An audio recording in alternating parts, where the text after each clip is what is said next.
একটা মহিলাই কিন্তু পারে স্বামীকে খুশি রাখতে, আবার একজন মহিলাই পারে স্বামীকে অশান্তিতে রাখতে। খালি কবরের নিচের ওয়াজ শুনলে হবে না, বারে ওপরকার ওয়াজও দরকার আছে। কথা কোন ঠিক না বেঠিক? এই জন্য আজকে থেকে আমল করবেন, ছোট্ট একটা আমল। বউকে মাঝে মাঝে পাম মারবেন। আহারে আমরা এত কষ্ট করি, দেখো তোমার বাপের এত কিছু আল্লাহ দিয়েছে, তোমার ভাই সব কিছু লোটপাট করে খেয়ে ফেলবে, তোমার কি চোখ নেই দেখো না? এখন বউ মনে মনে চিন্তা করবে, তাই তো জানি আসবো আমার মেয়ে ছেলের নামে ফিসাবিলিল্লাহ। কথা বল না কেন?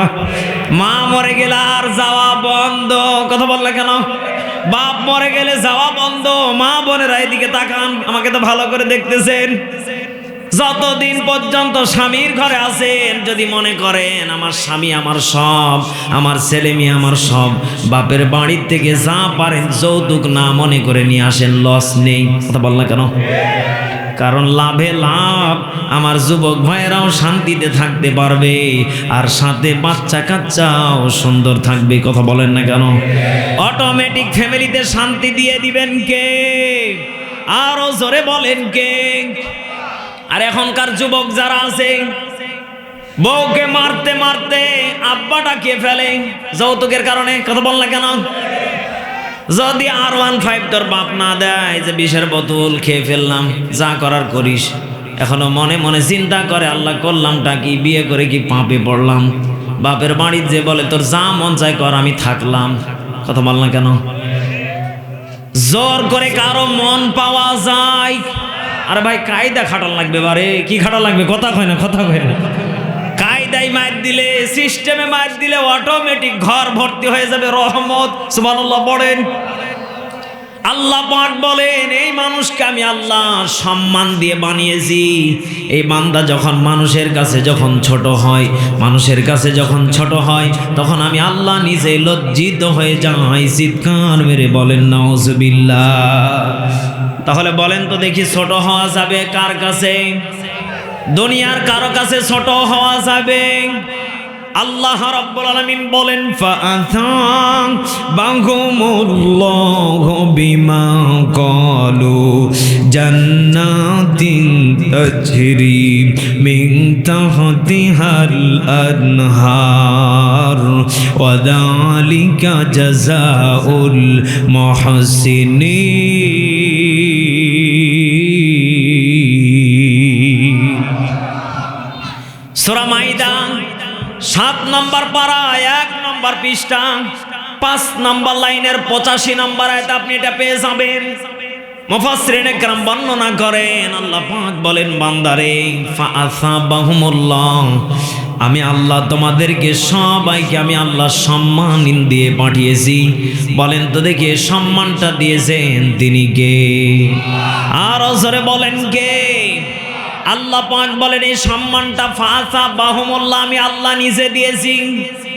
বিমা ক্বালু, এই সম্মান নিয়ে যারা ফিরে আসতে পারবে কোথায় বলেন তো দেখি? কবরে। কোথায় বলেন? কবরে। আল্লাহ পাক বলেন, এই সম্মানটা নিয়ে যারা কবরে ফিরে আসতে পারবে, জান্নাতিন তাজরি মিন তাহতিহাল আনহার, আমি আল্লাহ তাদেরকে নহর নামক জান্নাতটা উপহার দিয়ে দেব। চিৎকার মেরে বলেন সুবহানাল্লাহ। জান্নাত চির সুখেরই ঘর, জান্নাত চির সুখেরই ঘর, ওগো জানতে যদি তুমি, মায়া ঘেরা রঙিন হে পৃথিবী, নয়তো সুখের খনি। ঠিক না বেঠি? জান্নাতে পাবে তুমি হোরে গেলমান যা চাবে, জান্নাতের সব নেয়ামত তোমায় স্বাগতম জানাবে। শর্ত একটাই, তোমাকে দিতে হবে কোরবানি। শর্ত একটাই তোমাকে দিতে হবে কুরবানি। করতে পারো তুমি যদি, করতে পারো তুমি যদি এক আল্লাহর গোলামি। মায়া ঘেরা রঙিন হে পৃথিবী, নয়তো সুখের খনি। ঠিক না বেঠি?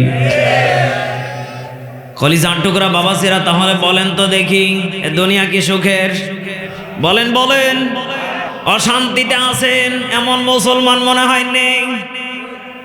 আজকে একটা সত্য কথা কি কইলাম, আরে ভাই আমার এত পরিমাণ আজকে মাথা ব্যথা, কি বলবো, আমার শরীর এমনি দুর্বল, চলে না। আজকে হঠাৎ করে আসতে লেগে 18 ফেব্রুয়ারিতে মাহফিলের ডেট এসেছে 3টা। কয়টা বলেন তো দেখি? একটা ডেট নিয়েছে গত বছর, অ্যাডভান্স দিয়ে দিয়েছে, ওই 18 তারিখে আবার আর একটা মাহফিল ভুল করে দিয়ে দিয়েছি। সুবহানাল্লাহ, সুবহানাল্লাহ বলে কি? আরে ভাই মাথায় কাজ করে না, ডেট আর একটা দিয়ে ফেলেছি ওই তারিখে। এখন আজকে আবার টাঙ্গাইল থেকে ধরেছে, হুজুর ওই ডেট দেওয়াই লাগবে। এখন বলেন তো দেখি যাবো কোন দিকে? 3 দিক থেকে ফোন আসতেছে, মাথার ব্যথাতে এত পরিমাণ মনে হয় মাথা মনে হয় ফেটে যাবে। বলেন তো দেখি, আমি এটাই বোঝাতে চাচ্ছি, প্রত্যেকটা মানুষ একটু হলো অশান্তিতে আমরা আছি না নেই? আপনারা মনে করেন হুজুরেরা প্রতিদিন ভালো মন্দ খায়, শান্তি? হ্যাঁ, আসে দেখেন আপনি 2 ঘন্টা এখানে চিল্লা যে কি কষ্ট, আবার সারা রাত জেগে থাকা কি পরিমাণ কষ্ট। আপনি যদি এই জগতে থাকতেন আপনি জানতেন কত পরিশ্রম, কত কষ্ট। আমার এই যে কি যেন ভাই, ওনাকে জুবাইর ভাইয়ের নামটা কি, মনসুর ভাই নাকি গো? মনসুর ভাই বলে হুজুর মাত্র সিরাজগঞ্জ রোড থেকে 17 কিলো 50 কিলো আসি, রাস্তা পুরাই না। হ্যাঁ, ড্রাইভার বলে হুজুর করলেনটা কি? বলে কি আর হচ্ছে কি, 2 ডবল রাস্তা বেড়ে গেল, 3 ডবল। আরে ভাই রাস্তাই ফুরাই না। এজন্য আমার বাবাজিরা, আমি যেটা আপনাকে ছোট্ট আকারে ইঙ্গিতে বসাতে চাচ্ছি, দুনিয়াটা হলো ধোঁকার জায়গা। এই দুনিয়া যদি কোনো ব্যক্তি ধোঁকায় পড়ে যদি বোকা হয়ে যায়, ওর জন্য জান্নাত হারিয়ে যাবে, জাহান্নাম বরাদ্দ করে দিবেন তিনি কে? আরো জোরে বলেন তিনি কে? এজন্য কলিজার টুকরা বাবাজিরা, আল্লাহ পাক বলেন, আমি আল্লাহ তোমাদেরকে সম্মানিত করেছি, সম্মান দিয়ে পাঠিয়েছি। বলেন তো দেখে, সম্মান নিয়ে কবরে যাওয়া দরকার আছে না নেই? আব্দুল্লাহ বিন খুবাইব নামে একজন সাহাবী ছিলেন, ওকে বলবো। আল্লাহর নবীজি বলেন, আব্দুল্লাহ বিন খুবাইব, কি ব্যাপার, তুমি এত নামাজের প্রতি যত্নবান, হঠাৎ করে একদিন আবু বকর ওমর একদিন নবীজির কাছে অভিযোগ করলেন, ইয়া রাসূলুল্লাহ, ইয়া হাবিবাল্লাহ, আপনার আব্দুল্লাহ বিন খুবাইব কেমন যেন নামাজে ফাঁকি দিচ্ছে। আল্লাহর নবীজি বললেন, তাই নাকি? আল্লাহর নবীজি একদিন নয়, 2 দিন নয়, 3 দিন ফলো করলেন। আব্দুল্লাহ বিন খুবাইবের একটাই সমস্যা ছিলেন, উনি সবার পরে মসজিদে যেতেন, সবার আগে মসজিদ থেকে চলে আসতেন। আচ্ছা বলেন তো দেখি, এটা ভালো লক্ষণ না খারাপ লক্ষণ? বলেন বলেন। এরপর অনেকে ভালো বলেছেন, হ্যাঁ, না জানলে আর যা হয় আর কি, এটা খারাপ লক্ষণ। কি? কারণ মুনাফিক যারা, কি বলেন বলেন, মুনাফিক যারা মুনাফিক হবে, আল্লাহর নবীজি বলেন তাদের কাছে মসজিদে বেশি সময় দিতে ভালো লাগবে না, ওরা বাজারকে বেশি পছন্দ করে। তাহলে এখন হাদিস হিসাবে মনে হয় আব্দুল্লাহ বিন খুবাইব মুনাফিক? হ্যাঁ, না। এর ভিতরে একটা গুনাহ আছে, বলবো কিন্তু সময় লাগবে। আল্লাহ পাক বলেন, ফাইযা কুদিয়াতিস সালাতু ফান্তাশিরু ফিল আরদি ওয়াবতাগু মিন ফাদলিল্লাহ।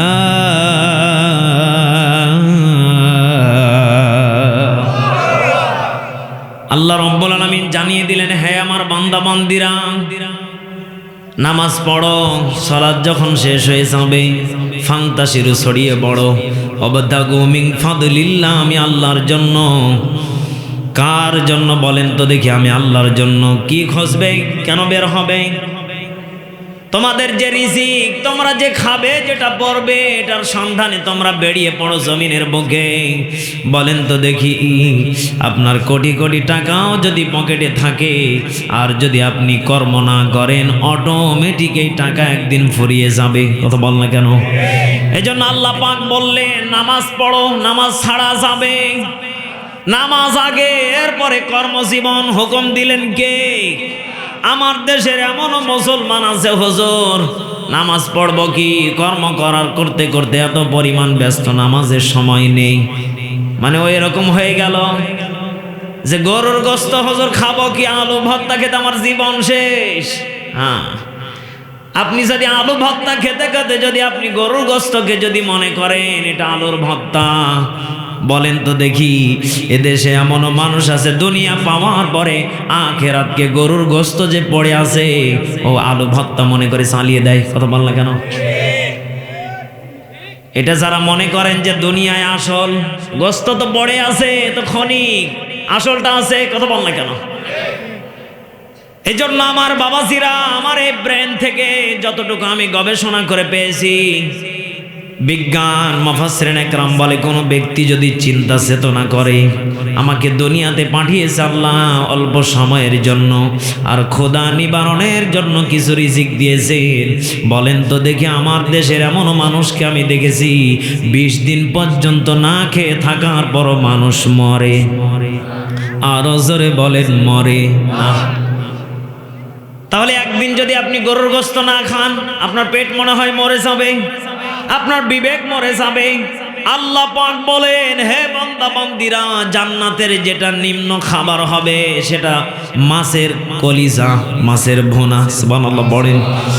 এটা যদি নিম্ন খাবার যদি হতে পারে, আল্লাহ পাক বলেন দুনিয়াতে এক পরিমাণ আমি আল্লাহ এক জাররা পরিমাণ স্বাদ দেওয়ার কারণে এদেশের মাছগুলি যদি এত সুস্বাদু হতে পারে, আল্লাহ পাক বলেন হাজার হাজার গুণ আমি স্বাদ জান্নাতে দেব। সুবহানাল্লাহ বলেন।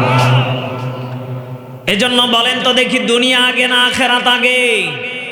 আল্লাহ পাক বলেন, হে আমার বান্দা বান্দিরা, নামাজ পড়ো, কর্ম করো, আমি আল্লাহ অটোমেটিক রিজিক দিয়ে দেব। সুবহানাল্লাহ বলেন। এদেশে আপনি লক্ষ্য করে দেখবেন, বিভিন্ন দেশের খবর আমি জানি না, কারণ ভ্রমণ করি নাই। আমি আমার বাংলাদেশের আমি কথা বলি, আমার গ্রাম অঞ্চলে বাড়ি। যখন আমি ছোট্ট ছিলাম তখন আমি দেখেছি আমার বাসার সাথে বাঁশের ঝাড় ছিল, এখনো পর্যন্ত আছে।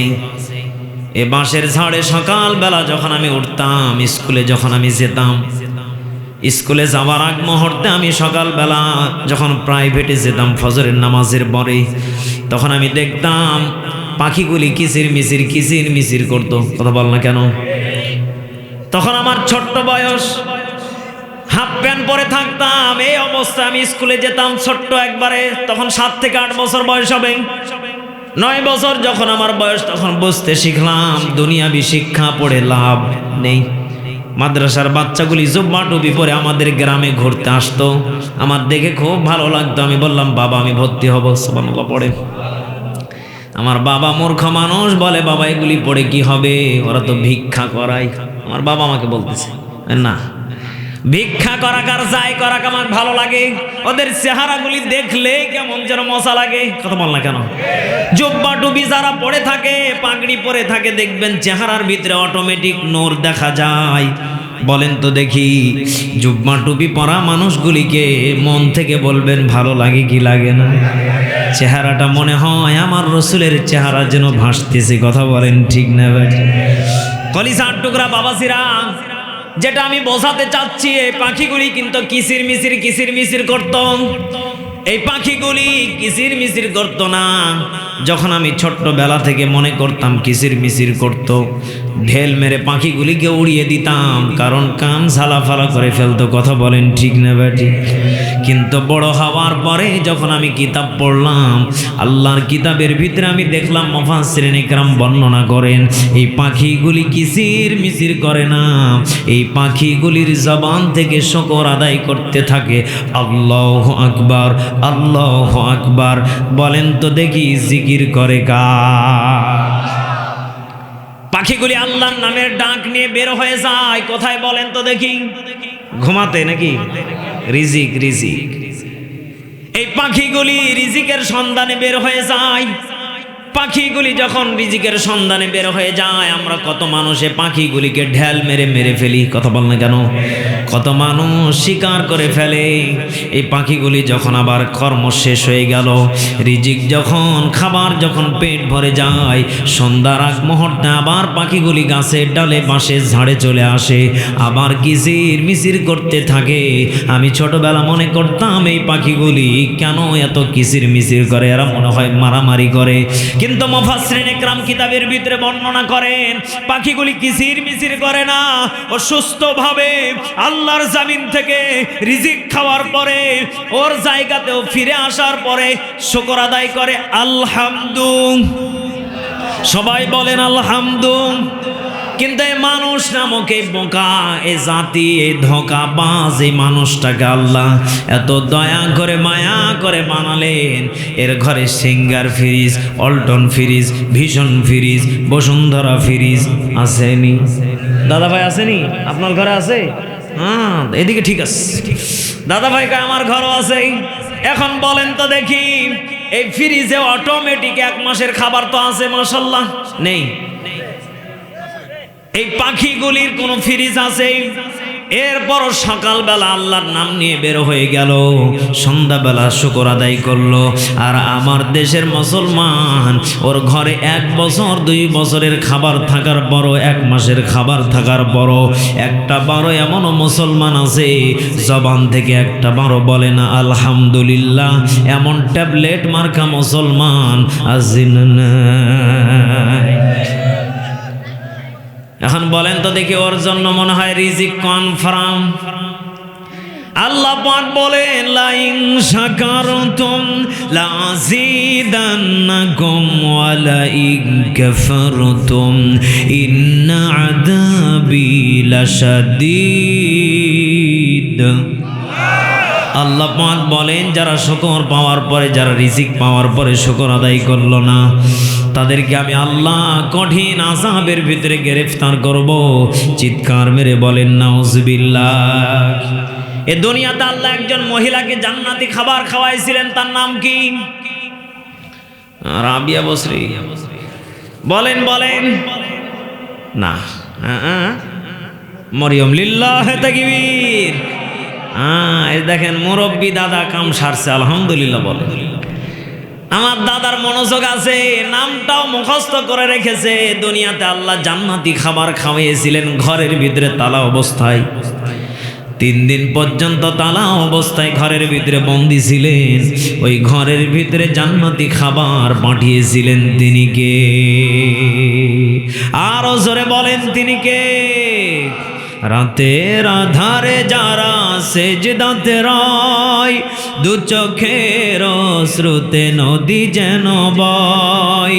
ছলনার হাত ছানি যত আসুক, ছলনার হাত ছানি যত আসুক, পিছনে ফিরেও সে তাকায় না, পিছনে ফিরেও সে তাকায় না। যাদের হৃদয়ে আছে আল্লাহর ভয়, তারা কবু পথ ভুলে যায় না। ঠিক না বেটি? আল্লাহর প্রেম ছাড়া এই দুনিয়ায় কারো কাছে কোনো কিছু চাই না। চাইবে কার কাছে? আরো জোরে বলেন কার কাছে? হযরতে মারিয়াম আলাইহিস সালাতু ওয়াস সালাম 3 দিন পর্যন্ত ঘরের ভিতরে বন্দী ছিলেন। মারিয়ামের খালু দরজা ভেঙে ঢুকলেন। ঢোকার পরে দেখেন ঘরের ভিতরে কেমন যেন অসাময়িক ফলগুলি সুন্দর করে একটা প্লেটে সাজানো আছে। জোরে বলেন আল্লাহু আকবার। আরো জোরে বলেন আল্লাহু আকবার। মারিয়ামের খালু ডাক দিয়ে বললেন, মারিয়াম লাকি হাদা, কি ব্যাপার মারিয়াম? অসাময়িক ফলগুলি তোমার ঘরে, সত্য করে বলো তো দেখি এই ফলগুলি কোথায় পেয়েছো? মারিয়ামের জবান থেকে আয়াত বের করে দিলেন তিনি কে?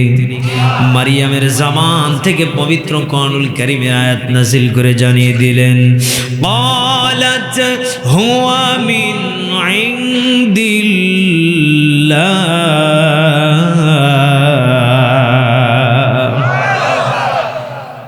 এই রিজিক আল্লাহ আমাকে ওনার পক্ষ থেকে পাঠিয়েছে। সুবহানাল্লাহ পড়ে। বোঝা গেল যারা আল্লাহর পথে যারা থাকবে, আল্লাহর দ্বীনের পথে যারা চলবে, ইস্তিকামতের পথে যারা জীবন দেবে, তাদেরকে ঘরের ভিতরেও মাঝে মাঝে জান্নাতি খাবার খাওয়াইতে পারেন তিনি কে? লিল্লাহে তাকবীর। আমার মন চাচ্ছে যে আরো কিছু বলি, এখন আপনাদের মনে হয় কষ্ট হচ্ছে। কি বলবো? মা বোনেরা এত কষ্ট করে এসেছে, ওনাদেরকে কিছু মশলা দেওয়া দরকার আছে না নেই? তাহলে কি মনোযোগ আছে আপনাদের? লিল্লাহে তাকবীর।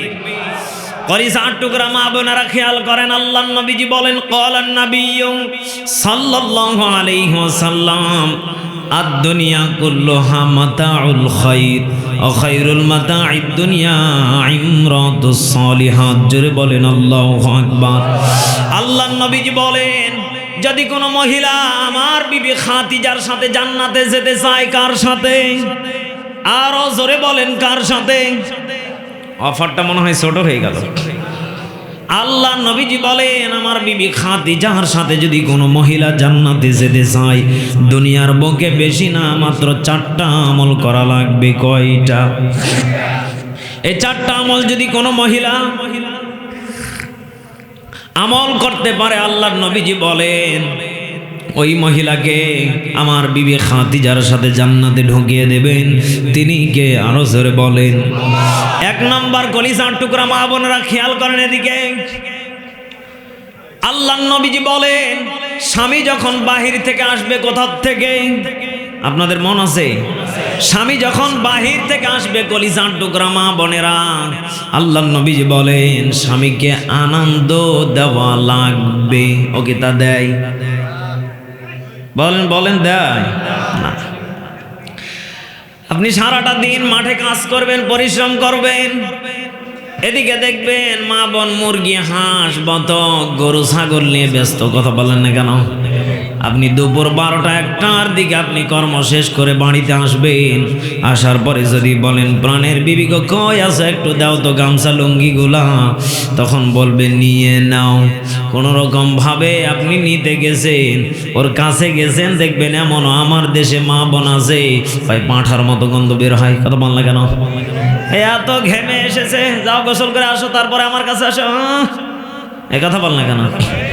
আল্লাহর নবীজি বলেন, আমি যখন বাহির থেকে যখন দাওয়াত দেওয়ার পরে আসতাম, আমার বিবি খাদিজা দরজার সামনে দাঁড়িয়ে থাকতেন। আমি রাসূল সালাম দেওয়ার আগে আমার বিবি খাদিজা আগে আগে সালাম দিতেন। চিৎকার মেরে বলেন সুবহানাল্লাহ। আম্মাজান খাদিজা বলেন, শুধু সালাম দিতাম না, আল্লাহর নবীজি যখন বাহির থেকে আসতেন, মা বোন খেয়াল করে শোনেন, তখন আম্মাজান খাদিজা বুকের কাছে টেনে নিতেন। যতই শরীর ঘেমে থাকুক না কেন, আল্লাহর নবীজিকে বুকে জড়িয়ে নিয়ে এইভাবে ওড়নাটা দিয়ে আল্লাহর নবীজির চেহারা মোবারকটা ঘামগুলি মুছে দিতেন। চিৎকার মেরে বলেন আল্লাহু আকবার। আল্লাহ রাব্বুল আলামিন জানিয়ে দিলেন, হুন্না লিবাসুল লাকুম ওয়া আনতুম লিবাসুল লাহুন্না। জোরে বলেন আল্লাহু আকবার। আল্লাহ রাব্বুল আলামিন জানিয়ে দিলেন, বান্দারে আমি স্বামীকে স্ত্রীর পোশাক বানিয়েছি আর স্ত্রীকে স্বামীর পোশাক বানিয়েছি। বলেন তো দেখি, এই 2টা পোশাক যখন অ্যাটাচড হয়ে যাবে, অটোমেটিক রহমত দান করে দিবেন তিনি কে? আরো জোরে বলেন, তিনি কে? আজকে আমার মা বোনেরা স্বামীর জন্য সাজা গোজা করে, বলেন বলেন না? আসতে বলতেছেন, ভয় পাচ্ছেন নাকি? রাত্রে শোয়া হারাম হয়ে যাবে এই কারণে? না রে ভাই না, ভালোবাসা থাকলে এমনি কাছে ডাকবে। কথা বল না কেন? সেদিন আমি সিলেটে মাহফিলে গিয়েছি, এরকম একজন দাদা ভাই আমার পাশে বসে আছেন। আমি জিজ্ঞাসা করলাম, দাদা ভাই আপনার তো বয়স অনেক হয়ে গেছে, প্রায় 70 থেকে 75 হবে। দাদা আপনার বয়স কত? 60-70?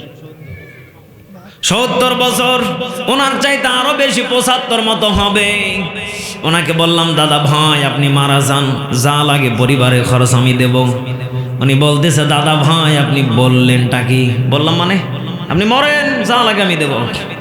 উনি বলতেছে, দাদা ভাই সত্য করে একটা কথা বলি, কি বলবেন বলেন?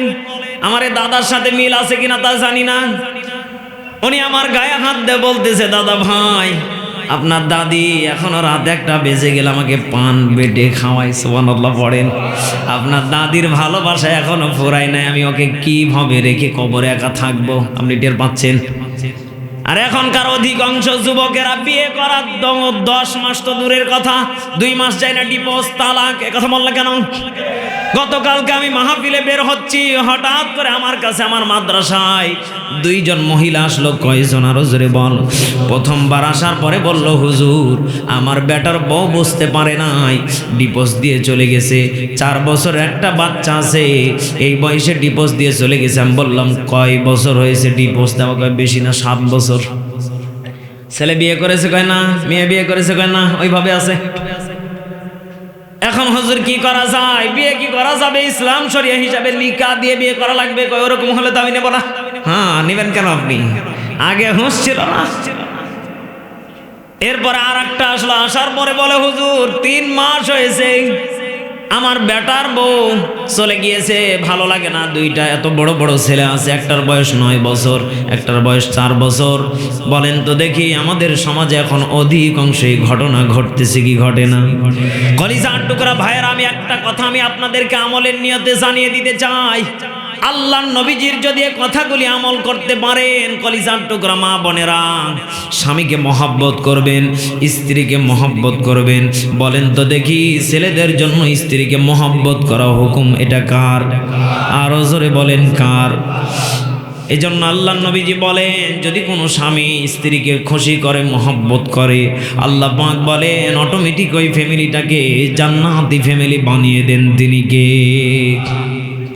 এই জন্য মা বোনেরা, হাঁস মুরগি গরু ছাগলের অজুহাত দিয়ে স্বামীর খেদমত কমানো যাবে? স্বামীর খেদমত করা লাগবে। হুকুম করেছেন কে?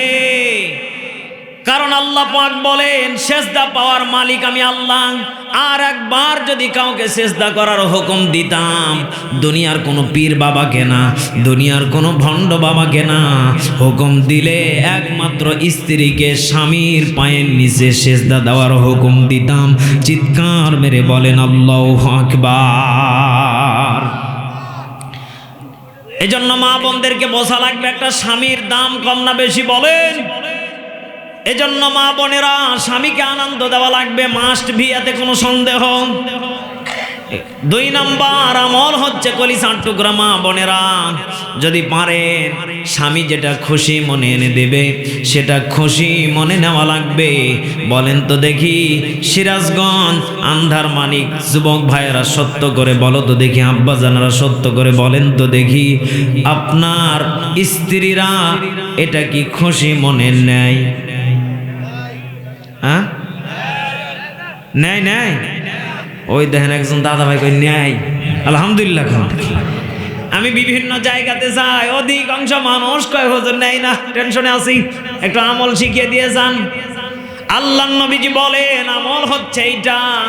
কলিজার টুকরা মা বোনেরা, যদি খাদিজার সাথে যদি জান্নাতে যেতে চান, স্বামী যেটা খুশি মনে এনে দেবে সেটা খুশি মনে নেওয়া লাগবে। আল্লাহর নবীজি বলেন আমার বিবি খাদিজার সাথে জান্নাতে যাবে। চিৎকার মেরে বলেন সুবহানাল্লাহ। আপনি বাজারে যাবেন, যাওয়ার পরে 500 টাকা দিয়ে শাড়ি কিনে আনবেন, বিবি সঙ্গে সঙ্গে বলবে আচ্ছা বলো তো দেখি কত দিয়ে কিনেছো? ওর পছন্দ হলো বলবে না এটা আমার পছন্দ না, দাম বেশি দিয়ে ফেলেছো। কথা বল না কেন? কারণ ওদেরকে বাঁকা হাড্ডি দিয়ে তৈরি করেছেন কে? একটু যদি নিচে না থাকে, ওরা সব সময় নিচে থাকতে পছন্দ করে। কথা বল না কেন? ওই জায়গাতে ওরা নিচে থাকে। এটা দাম কত? 500 না 400, মানে নিচে, সব সময় নিচে। কথা বল না কেন? আল্লাহর নবীজি বলেন তোমরা এত পাগল, একটা স্বামী খুশি মনে এনে দিয়েছে, তুমি খুশি মনে না নিয়ে স্বামীর ভুল ধরে ফেললে। আল্লাহর নবীজি বলেন এরকম চরিত্র যদি কোনো মহিলা থাকে, আমার বিবি খাদিজা তো দূরের কথা, আবু জেহেলের বইয়ের সাথে কনফার্ম জান্নাতি না জাহান্নামী। আর জোরে কোন জান্নাতি না জাহান্নামী। আল্লাহর নবীজি একদিন খানা খাচ্ছিলেন, হঠাৎ করে আল্লাহর নবীজি আম্মাজান খাদিজার দিকে তাকালেন। আম্মাজান খাদিজা লক্ষ্য করে দেখলেন, আহারে আম্মাজান খাদিজা যেই পোশাকটা পরে আছেন এই পোশাকটা তো পরিমাণ তালি দেওয়া আছে, আর একবার যদি ছিঁড়ে যায় তালি দেওয়ার মতো কোনো বুদ্ধি নেই। এও খাদিজা বলো তো দেখি, তোমার কি মনে চাই না নতুন একটা পোশাক? তোমার বাবার বাড়ির থেকে 40 মণ স্বর্ণ নিয়ে বিবাহ করেছো, আজ পর্যন্ত কেন জিজ্ঞাসাও করলে না কোন ফাঁদে কোথায় ব্যয় করলেন? চিৎকার মেরে বলেন আল্লাহু আকবার।